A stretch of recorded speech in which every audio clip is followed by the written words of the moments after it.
दोस्तों, मैं आपका दोस्त अशोक अपने YouTube चैनल अशोक का हिंदुस्तानी में बहुत बहुत स्वागत करता हूं। दोस्तों हम पढ़ रहे हैं आधुनिक भारत का इतिहास। और आधुनिक भारत के इतिहास में हमने एक टॉपिक है वो पढ़ लिया, और आज हम दूसरा टॉपिक है आर्य समाज और स्वामी दयानंद सरस्वती के बारे में पढ़ेंगे। तो बहुत ध्यान से सुनना, ये सभी एग्ज़ाम के लिए समान रूप से उपयोगी है। किसी भी प्रकार का कोई भी पीछे का जो क्वेश्चन आया हुआ है किसी एग्ज़ाम में वो छोड़ा नहीं गया है। सभी तथ्यों को ध्यान में रखते हुए ये वीडियो तैयार किया जा रहा है। आर्य समाज और स्वामी दयानंद सरस्वती। आर्य शब्द से तात्पर्य है श्रेष्ठ, अभिजात और कुलीन। ये बात याद रखनी है आपको। आर्य शब्द से तात्पर्य क्या है? श्रेष्ठ, अभिजात और कुलीन। जो जरूरी चीज़ें हैं जो याद रखना है वही मैं आपको बताऊंगा, ज़्यादा भ्रमित नहीं करूँगा। आर्य समाज की स्थापना के उद्देश्य क्या थे? आर्य समाज की स्थापना के 3 उद्देश्य बताए गए हैं। भारत में वैदिक धर्म को एक बार फिर से स्थापित करना, जो वैदिक धर्म था उसको एक बार फिर से स्थापित करना, और भारत में बढ़ते पाश्चात्य के प्रभाव को रोकना, जो पश्चिमी संस्कृति का प्रभाव बढ़ रहा था उसको रोकना। भारत को सामाजिक, धार्मिक व राजनीतिक एकता के सूत्र में बांधना, यानी समाज से, धर्म से और राजनीति से भारत को एक बार फिर से एक सूत्र में बांधना। ये आर्य समाज की स्थापना के उद्देश्य थे। अब आर्य समाज की स्थापना की इनके बारे में चर्चा कर लेते हैं।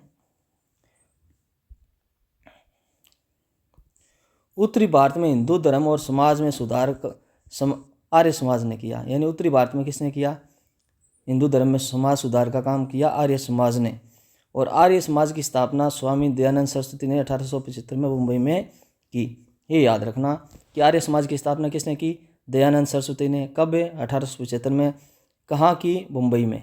मोस्ट इम्पोर्टेंट है, प्रश्न पूछा जाता है, आपको याद रखना ही है कि आर्य समाज की स्थापना दयानंद सरस्वती 1875 और मुंबई में की। बाद में 1877 में समाज का मुख्यालय लाहौर में स्थापित हो गया। मुंबई से मुख्यालय कहाँ स्थापित कर दिया? लाहौर में स्थापित कर दिया। प्रारंभ में आर्य समाज में 28 नियम थे और बाद में घटाकर 10 कर दिए। आर्य समाज के प्रथम अध्यक्ष लाला मूलराज थे, ये याद रखना। नियमों की कोई बात नहीं, पर प्रथम अध्यक्ष आर्य समाज के कौन थे? लाला मूलराज थे।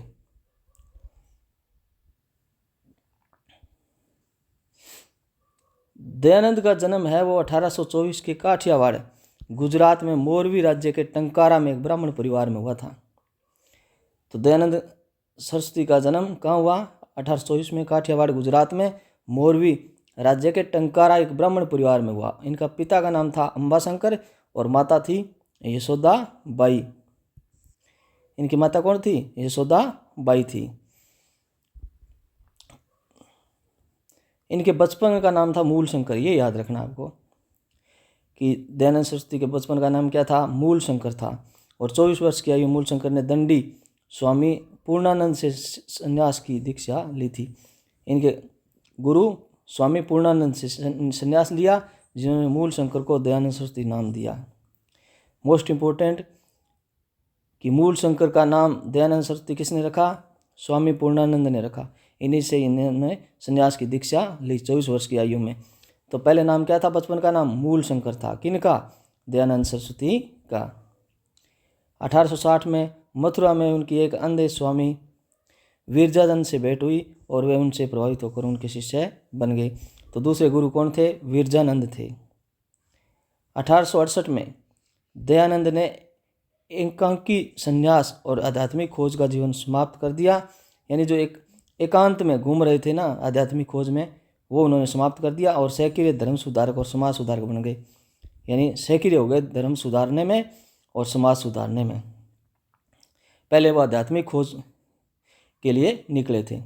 तो 1873 में कलकत्ता गए।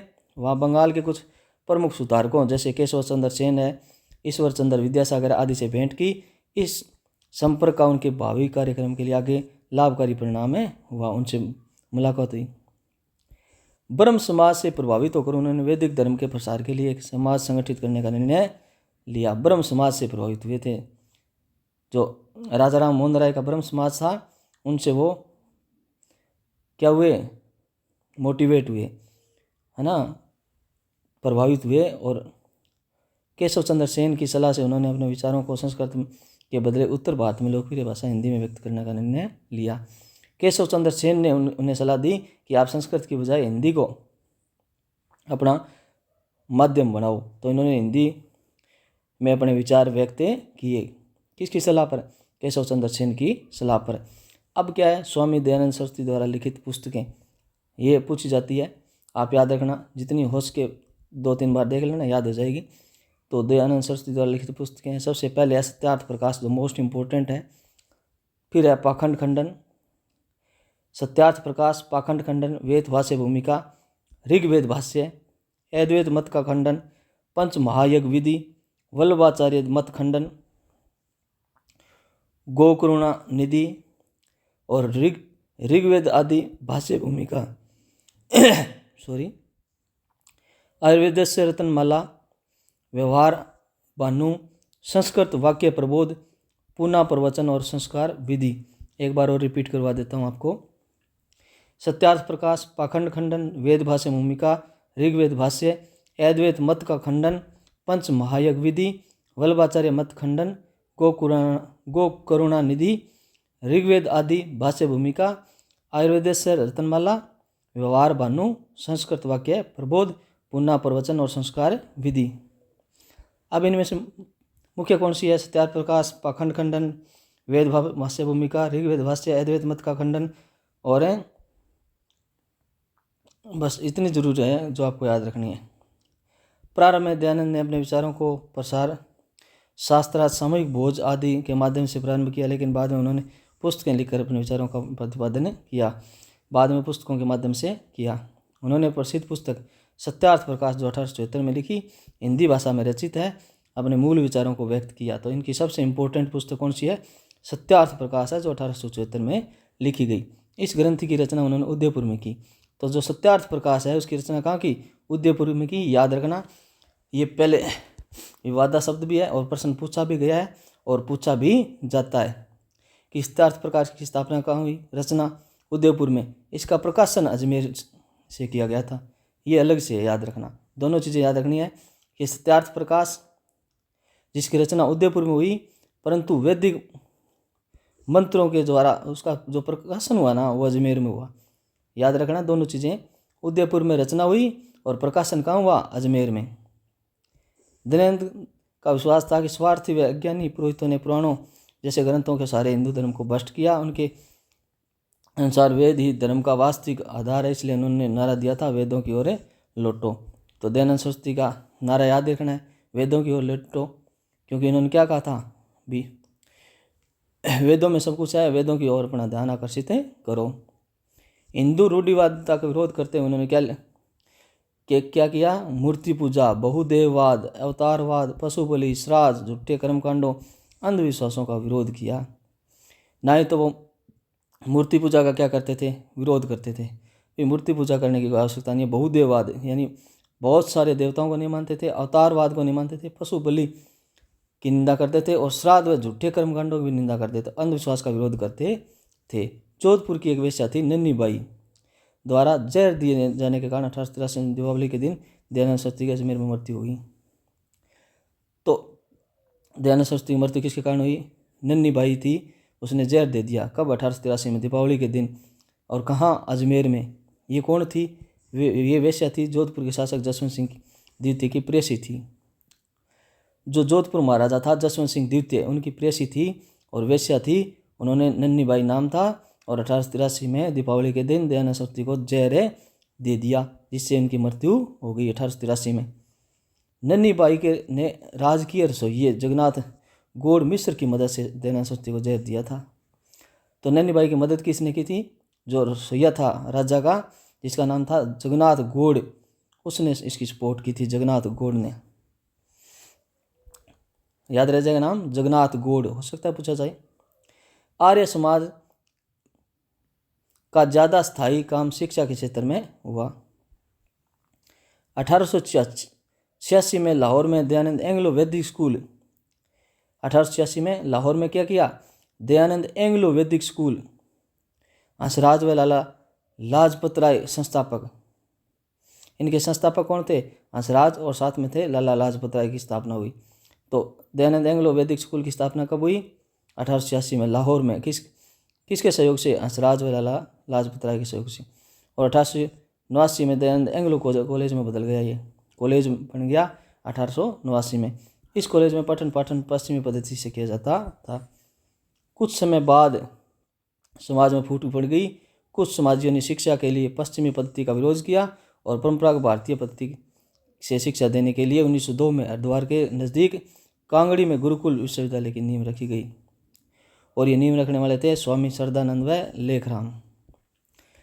कुछ दिनों बाद क्या हुआ कि कुछ लोग मानने लगे कि यहाँ तो पश्चिमी शिक्षा ज़्यादा दी जाती है, इसलिए उन्होंने भारतीय पद्धति से शिक्षा देने के लिए हरिद्वार के कांगड़ी में एक गुरुकुल विश्वविद्यालय की नींव रखी 1902 में।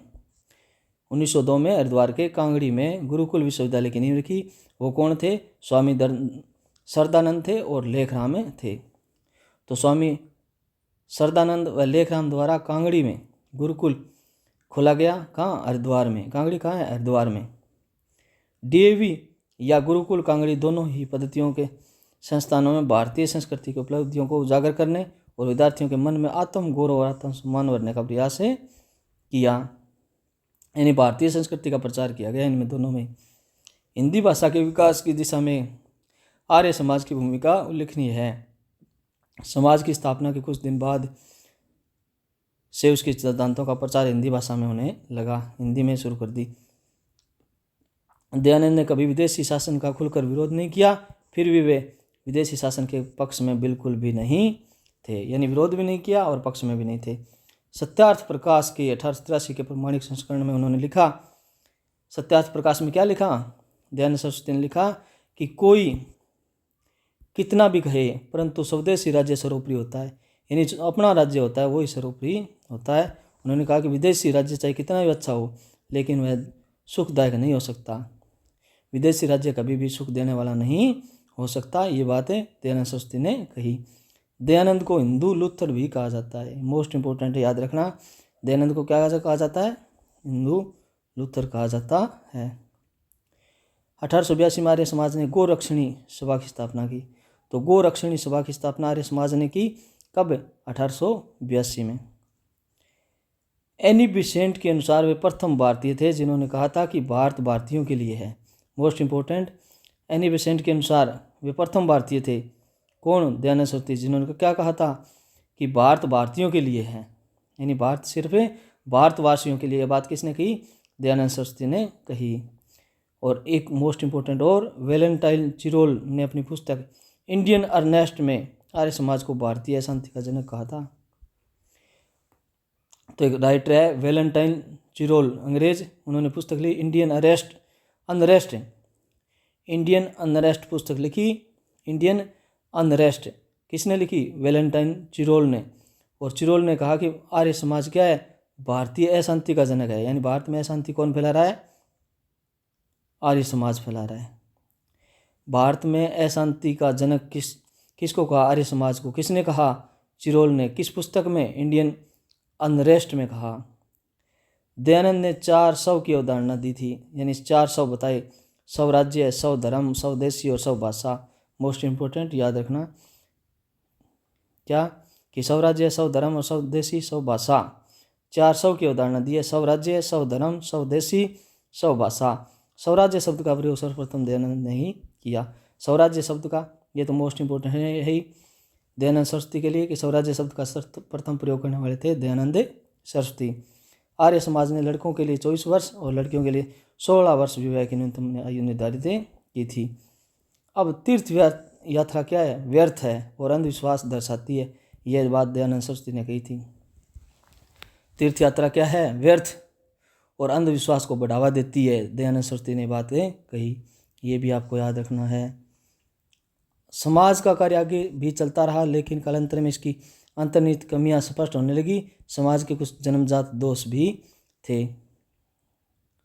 इसका मुख्य नारा वैदिक युग में लौट चलने का था। आर्य समाज का मुख्य नारा क्या था? वैदिक युग में लौट चलने का। मगर 19वीं 20वीं शताब्दी में वैदिक जीवन में वापसी का संदेश तरंग संगत नहीं था, यानी उस समय परिस्थितियों को देखते हुए वैदिक जीवन में वापस जाना तर्क संगत तर्क की कसौटी पर सही नहीं था। दूसरे वेदों के भ्रमातीत होने और उनमें पूर्ण विश्वास का उपदेश मानव विवेक के विरुद्ध था। यानी वेद भ्रमित कर रहे थे, वेदों से हम ज़्यादा भ्रमित हो रहे थे, स्पष्ट अपने को ज्ञान नहीं था। इसमें पूर्ण विश्वास का मानव विवेक के विरुद्ध चल रहा था। तीसरा, इनके द्वारा चला गया शुद्धि आंदोलन, जो इन्होंने शुद्धि आंदोलन चलाया था। शुद्धि आंदोलन का मतलब दूसरे धर्म में दीक्षित हो चुके हिंदुओं को पुनः हिंदू धर्म में शामिल करना। तो दयानंद सरस्वती ने शुद्धि आंदोलन चलाया, जिसमें क्या थे कि जो हिंदू धर्म अपना धर्म छोड़ करके चले गए हैं उनको पुनः हिंदू धर्म में शामिल करना। इन्हें धार्मिक रूप से कट्टर समुदाय मान रहा था। तो लोग मान रहे थे कि ये तो क्या है कट्टर है, बहुत हिंदू धर्म के बहुत हैं, कट्टर है। इन सभी कारणों की वजह से आर्य समाज का दायरा सीमित हो गया। तो दोस्तों इस प्रकार जो मोस्ट इम्पोर्टेंट क्वेश्चन थे उसमें शामिल हो गया है इस टॉपिक से संबंधित। कोई किसी प्रकार का सुझाव तो कमेंट बॉक्स में ज़रूर दें। ओके, थैंक यू दोस्तों।